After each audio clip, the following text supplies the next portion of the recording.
بسم الله الرحمن الرحيم عم يتساءلون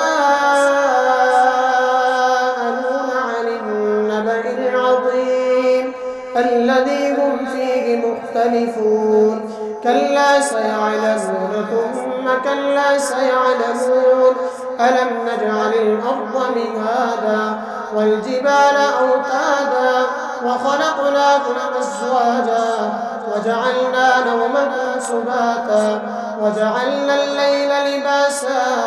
وجعلنا النهار معاشا وبنينا فوقكم سبعا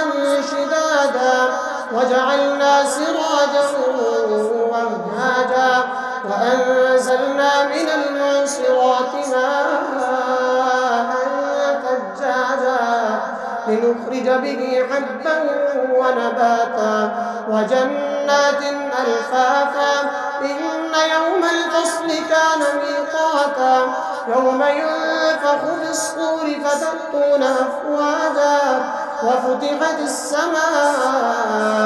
فكانت أبوابا وسيرت الجبال فكانت سرابا إن جهنم كانت مرصادا للطاغين مآبا لابثين فيها أحقابا لا يذوقون فيها بردا ولا شرابا إلا حميما وغساقا جزاء وفاقا إنهم كانوا لا يرجون حسابا وكذبوا بآياتنا كذابا وكل شيء أحصيناه كتابا فذوقوا فلن نزيدكم إلا عذابا إن للمتقين مفازا حدائق وأعنابا وكواعب أترابا وكأسا دهاقا لا يسمعون فيها لغوا ولا كذابا جزاء من ربك عطاء حسابا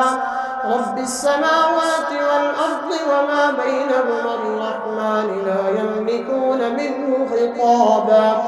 يوم يقوم الروح والملائكة صفا لا يتكلمون إلا من أذن له الرحمن وقال صوابا ذلك اليوم الحق فمن